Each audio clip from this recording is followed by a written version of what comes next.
Eh, saya kira tema ini tepat karena Prabowo baru 3 bulan atau kurang lebih, paling tidak ini masa bulan madu. Dan saya kira bijak karena Bang Karni memberikan dalam bentuk pertanyaan. Saya akan menganalisis dari segi makro soal korupsi ini Bang Karni karena tema. Tadi Prof. Romli sudah menyebut bahwa sesungguhnya sudah 25 tahun kita kemudian bergulat untuk memberantas korupsi ini. Bang Karni kalau kita lihat peristiwa 98, sesungguhnya jantung Orde Baru jatuh itu adalah terlepas 5 agenda. Tetapi agenda pertama itu adalah soal memberantas KKN. Dan nama Prabowo muncul di sana. Saya ingat bagaimana status Prabowo di keluarga Cendana, kemudian dia tidak diterima. Tapi publik juga menuduh dia dengan status bahwa dia dituduh juga sebagai, kita sudah tahu, sebagai penculik pada saat itu. Maksud saya begini Bang Karni, ini sangat monumental atas pertanyaan ini Bang Karni. Maksud saya begini, kalau sampai katakanlah Presiden Republik Indonesia, karena Bang Karni juga hanya sebagai Presiden AILC, Presiden Saur Siagian juga termasuk presidennya juga Pak Said Didu juga. Yang saya terus terang juga akan singgung sedikit soal pagar laut. Karena yang saya tahu bahwa pagar laut itu juga dilaporkan oleh kawan-kawan ke KPK. Sebab waktu itu yang sangat luar biasa, Bang Said Didu itu sudah hampir tersangka, saya nggak tahu tersangka diam-diam. Kita melihat, kita beruntung malam ini datang, semua saksi sejarah pagar laut terungkap karena perjuangan pribadi awalnya itu adalah Bang Said Didu. Maksud saya di sini, tadi pertanyaan kita adalah saya harus kembali, kalaupun ada presiden dalam konteks konstitusi kita, yang berdaulat itu tetap rakyat.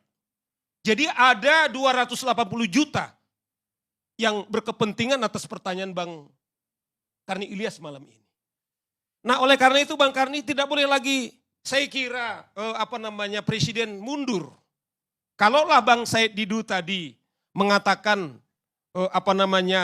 apakah katakanlah apakah dari luar, tetapi setidaknya kita apresiasi Jaksa Agung, tetapi juga kita apresiasi Presiden. Oleh karena itu saya kira Bang Karni, supaya ini tuntas menurut saya tidak boleh. Harus kemudian ini holistik. Tidak boleh parsial, harus imparsial. Nah, oleh karena itu saya pikir saya harus mulai dari lingkungan daripada Pak Presiden Bang Said. Artinya adalah Presiden memastikan semua pembantunya itu clear. Kita agak tragis misalnya Presiden kita mengakhiri jabatannya 10 tahun, tetapi sampai detik ini masih pro dan kontra. Terbuka saja masih banyak yang kemudian meminta. Kita lihat misalnya Indonesia gelap. 2 agenda dari 8 agenda utama mereka misalnya. Salah satu tuntutan mereka adalah supaya Presiden Jokowi juga diadili. Itu fakta yang kita lihat. Tetapi Bang Karni juga yang penting di sana tadi juga yang dibilang Bro Ron itu juga tuntutan mereka. Salah satu yang mereka tuntut juga adalah segera Perpu perampasan aset. Bukan lagi RU perampasan aset. Bang Karni maksud saya begini, kalau Pak Presiden Prabowo serius untuk mengimplementasi yang pertanyaan kita, Pak Hendrawan ini segera Pak diundangkan Pak. Kalau tidak bisa dituduh omon-omon ini. Nah oleh karena itu ada tadi dibilang karena mahasiswa sudah mengatakan kalau toh misalnya DPR tidak mau menginisiasi toh Presiden karena dia sudah memegang genderang perang, bila perlu kalau emang ditolak RU itu adalah Perpu gas. Kalau tidak, dugaan saya Bang Karni, dia bisa dimakan. Saya masih melihat tanggal 22 Agustus Bang Karni, waktu demo soal pilkada, undang-undang pilkada Bang Karni. Saya terus terang ada di lapangan. Itu lebih dahsyat peristiwa 98 Bang. Yang Garuda Biru itu Bang. Garuda Biru itu Bang. Itu spontan adalah bagaimana kegelisahan publik. Yang terus masih suara moral adalah mahasiswa. Itu dalam harus 1 hari dengan hashtag Garuda Biru, itu bisa terjadi. Nah kalau tidak, Bang Karni ini tidak serius, bukan tidak mungkin terjadi pada tahun 98. Kita lihat misalnya, apa yang terjadi misalnya isu yang Indonesia gelap, Bang Karni, ketika mereka demo. Salah satu yang mereka tuntut adalah mirip peristiwa 98 di fungsi ABRI, Prof. Itu juga disinggung. Juga soal energi. Nah oleh karena itu Bang Karni, kalau supaya ini serius, yang kedua Bang Karni, kita lihat bahwa korupsi ini extraordinary crime. 25 tahun Bang Karni memang kita penjarakan orang. Tetapi yang terjadi adalah kita beri karpet mereka. Coba abang pergi ke Sukamiskin, Ted. Mereka itu tinggal seperti tinggal di hotel Bang Karni. Oleh karena itu saya minta kepada Presiden kalau memang ini, perlakukan koruptor itu adalah hukum extraordinary crime. Sebagaimana katakanlah para teroris, kemudian juga narkoba misalnya, mereka diperlakukan. Juga menurut saya juga adalah kejahatan daripada korupsi. Menurut saya Prof. Hendrawan jauh lebih menjijikkan kejahatan korupsi. Kalau seorang teroris, Bro Ron, mereka kemungkinan akan suicide. Mereka mungkin akan memberikan nyawanya berdarah-darah. Karena mereka dipasang bom. Inilah yang kita tuduh extraordinary crime. Begitu juga narkoba Bang Karni.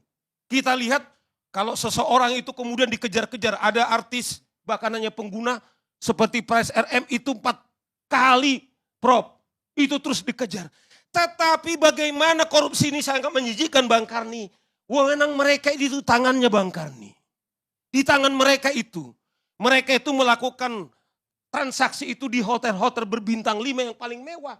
Karena mereka mengelola anggaran. Artinya Bang Karni hanya hitungan detik, tak katanya itu digerakkan semua. Kemudian ini terjadi. Tetapi kalau kejahatan teroris, dia harus memeta bagaimana cara membunuhnya, bagaimana bunuh dirinya, di mana lokasinya, kemudian siapa yang menjadi korban, kemungkinan kita juga jadi korban. Tapi yang menjijikkan korupsi ini Bang Karni itu yang saya bilang. Mereka sambil berdansa, meminta kepada stafnya, kalau seperti dibilang saya dulu tadi, mungkin semua digerakkan. Tetapi mereka ini di penjara tapi masih pesta pora. Bahkan tadi Ron mengatakan, bahkan mungkin mereka tidak takut atas kekayaannya. Nah oleh karena itu Bang Karni, pasal 2 di Undang Tipikor itu bisa dihukum mati Bang Karni. Oleh karena itu kalau Pak Presiden serius Bang Karni, ini momen of truth. Tadi seperti dibilang oleh Bang Said Didu, dalam bulan puasa ini mengawali genderang perang ini Bang Karni. Saya kira sudah saatnya sekarang ini kemudian kita menerapkan kemudian penjara mati Bang Karni. Sehingga menurut saya deterrent effect itu. Ya toh, ya kalau tepuk tangannya kok kurang gitu loh, jadi ragu.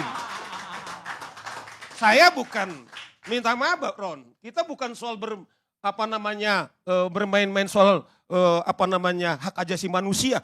Korupsi itu adalah sudah pelanggaran SEUM yang serius, HAM berat. Bayangkan katakanlah kita singgung sedikit yang di Pertamina, Bung Peiliang. Artinya 280 juta orang korban, semua kita korban karena semua kita memakai Pertamina. Artinya hak asasi setiap warga negara Indonesia kemudian korban atas kejadian daripada korupsi ini. Nah dengan demikian saya kira pertanyaan saya tetap optimis Bang Karni karena memang dia pelayan rakyat. Yang berdaulat itu adalah rakyat, mau tidak mau dia harus terus ini tuntas. Sehingga itu yang kita harapkan Bang Karni. Korupsi itu bisa kemudian diselesaikan. Tetapi kalau tanggung-tanggung ya saya bilang itu akan bisa jadi korban. Kalau tadi Bang Said Didu mengatakan bubur panas, ya jangan tanggung-tanggung. Ada 2 sekarang isu yang namanya Pak Prabowo muncul di pagar laut misalnya. Orang mengatakan Pak Prabowo itu betul-betul memimpin. Tetapi kalau sampai katakanlah sampai di Kades Kohot, ya itu nanti bisa diragukan. Saya ingat kawan-kawan juga sudah melaporkan ke KPK. Benar itu Prof. Romli. Dalam pembicaraan saya juga Bang Karni, saya bilang kepada Komisioner KPK. Mereka dengar ini, beberapa waktu yang lalu kami ketemu gerak anti korupsi. Kalau Anda masih memikirkan nyawamu masuk ke KPK, persis yang dibilang Romli, mending mundur. Karena apa? Ya bisa akan sangat mudah diintervensi. Begitu juga Pak Presiden beberapa kali katanya nyawanya terancam. Ya resikonya Bang Karni. Tetapi seperti Pak Said Didu mengatakan, dia dikerjain atau saya ngerjain. Sama dengan saya Bang Karni. Selama saya jadi SIM, prinsip saya adalah saya nggak bisa neror. Tapi saya neror dengan analisis hukum saya. Saya akan usahakan semaksimal mungkin. Nah oleh karena itu Bang Karni, kalau saya tetap percaya karena ini momen kepada Presiden Prabowo, dia akan mampu, satu itu yang Bang Karni, perlakukan koruptor itu adalah extraordinary crime. Jangan sampai dikirim kemudian mereka kemudian masih bisa berdansa di ini. Rampas asetnya, yaitu dengan RU perampasan aset. Kemudian dan yang ketiga Bang Karni, betul-betul dia membersihkan orang-orang sekitarnya. Kita berharap 280 juta Indonesia, karena Prabowo selalu mengatakan, saya pro rakyat, kalau itu serius, kita akan sangat mendukung dia, Bang Karni. Terima kasih Bang Karni.